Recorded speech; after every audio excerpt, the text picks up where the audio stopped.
Welcome to mister nobody's review. நம்ம பார்க்க போகிற மூவி வந்து குட் பேட் அக்லி 2025 ரிலீஸ் ஆன ஒரு ஆக்ஷன் ட்ராமா மூவி.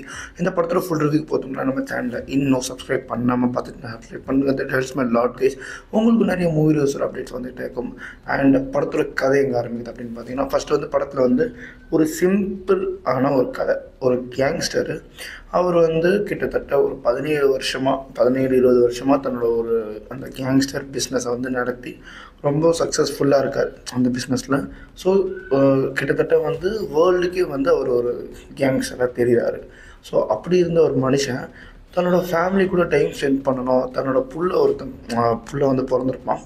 பிள்ளைய வந்து பார்க்க விட மாட்டாங்க அம்மா, ஏன்னா வந்து நீ ஒரு கேங்ஸ்டர், ஸோ இந்த தொழிலை விட்டுட்டு வா அப்படின்னு சொன்னோன்னே ஸோ அதை விடுறதுக்கு டைம் ஆகிருக்கும். அண்ட் அந்த டைமில் வந்து எப்படி சொல்கிறதுனா, அந்த பையனுக்கு வந்து ஒரு டீனேஜ் வயசு வந்திருக்கும். ஸோ அவனோட பர்த்டே அன்னைக்கு இவர் வந்து அங்கே போய் நிற்கணும், ஒரு குட்டாக போய் நிற்கணும் அப்படின்றதுக்காக அங்கே என்ன பண்ணுவார் அப்படின்னு பார்த்தீங்கன்னா, இவரோட வந்து ஜெயில் தண்டனை அனுபவிச்சுட்டு ஒரு 3 மாதம் இருக்குது ரிலீஸ் ஆகி போகிறதுக்கு. பட் அந்த அவன் பையனோட ஏகேவோட பையனோட பர்த்டே வந்து வரப்போகுது, சீக்கிரமே வரப்போகுதுன்றதுக்காகவே வேறு வழி இல்லாமல் உள்ள ஆஃபீஸஸ்லாம் பேசி சீக்கிரமாகவே ரிலீஸ் ஆகிட்டாங்க போகிறாங்க. போனதுக்கப்புறம் என்ன அப்படின்னு பார்த்தீங்கன்னா, அவரோட இந்த மிச்சம் வச்ச பகையெல்லாம் இருக்குல்ல, அது எல்லாமே வந்து திரும்பி வந்து எப்படி வருது அப்படின்னு பார்த்தீங்கன்னா, பையனை கடத்திடுறாங்க.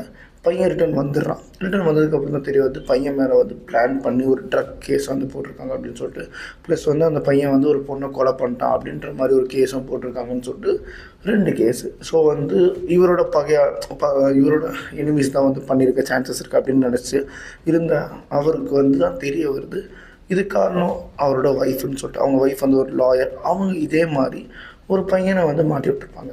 அந்த பையன் தப்பு பண்ணியிருப்பான், அவனை மாட்டி விட்டுருப்பாங்க. ஸோ அவன் ரிவெஞ்ச் எடுக்கணும்னு சொல்லிட்டு இத்தனை வருஷமாக வெயிட் பண்ணி இந்த ஸ்கெட்சை வந்து போட்டு பிளான் பண்ணி ரிவெஞ்ச் எடுத்திருப்பான். ஸோ இந்த ரிவெஞ்சினால் நம்ம ஏகேயோட ஃபேமிலி நிறையவே பாதிக்கப்படும். ஸோ அவரோட ஃபேமிலிக்காக அந்த பையனை வந்து நம்ம ஏகே ரிவெஞ்ச் எடுத்துறோம் இல்லையா அப்படின்றது தான் இந்த படத்தோட கதையே. இது வந்து ரொம்ப சிம்பிளான ஒரு கதை. நானும் வந்து படத்தில் வந்து இன்னும் ஓப்பனாக சொல்ல போனால் படத்தில் கதை இல்லை, ஓகேங்களா? இதுதான் உண்மை. ஆனால் ஃப்ரேம் பை ஃப்ரேம் வந்து செதுக்கி வச்சுருக்காரு ஆதிக். ஒரு ஏகே ஃபேனாக நீங்கள் போய் படம் பார்த்தீங்கன்னா உங்களுக்கு வந்து ஒரு வரப்பிரசாதம். படம் ஸ்டார்டிங்லேருந்து எண்டு வரைக்கும் கத்திக்கிட்டே இருப்பீங்க. எதுக்கு கத்துறீங்கன்னே உங்களுக்கு தெரியாது. ஏகே ஃபேன்ஸை பார்த்தா மற்றவங்களுக்கு தோணும், எதுக்குடா கத்துறீங்க அப்படின்னு. அது உங்களுக்கு சொன்னால் புரியாது. ஸோ அந்த மாதிரி தான் ஒரு பக்காவான ஒரு கமர்ஷியல் ஆக்ஷன் பிளாக்டு ஒரு மாதிரி பயங்கரமான ஒரு மாதிரி ஏகப்பட்ட கேரக்டர்ஸ் உள்ள ஏகப்பட்ட ஏகேவோட மூவி ரெஃபரன்ஸு, அதுக்கப்புறம் இன்டர்வலில் வந்து தளபதி ரெஃபரன்ஸு என்னென்னவோ உள்ளே வச்சு படத்தை சூப்பராக கொண்டு போயிருக்காங்க. சத்தியமாக சொல்கிறேன், விடாமுயற்சிக்கு முன்னாடி இந்த படம் வந்து விடாமுயற்சி வந்திருந்தால் ஒரு மாதிரி ஆயிருக்கும். பட் கரெக்டாக விடாமுயற்சி வந்ததுக்கப்புறம் இந்த படம் வந்திருக்கு. விடாமுயற்சி நல்ல படம் இல்லைன்னு சொல்ல முடியாது, அதே மாதிரி இந்த குட் பேட் அக்லியும் மொக்க படம்னு சொல்ல முடியாது. ஒரு மாதிரி வைபு மெட்டீரியல். ஜிவி மியூசிக் செம்மையாக போட்டிருக்காரு. ஆதிக்கு வந்து காஸ்டியூம்லையும் சரி சினிமோட்டோகிராஃபிலையும் சரி பிச்சிட்டாரு. அதுக்கப்புறம் வந்து வேறு என்ன எதிர்பார்க்குறோம், எல்லாமே ஒரு வைப் மெட்டீரியல் தான் நான் சொல்லுவேன். ஒரு ஏகே ஃபேனாக இருந்தீங்கன்னா கண்டிப்பாக வைவாக இருக்கும். அதர் ஃபேனாக இருந்தீங்கன்னா என்னடா பண்ணுறீங்க அப்படின்ற மாதிரி தான் இருக்கும். ஸோ ஒரு ரஜினிக்கு சூப்பர் ஸ்டாருக்கு எப்படி ஒரு ஜெயிலரோ அந்த மாதிரி நம்ம ஏகேக்கு வந்து குட் பேட் அக்லி.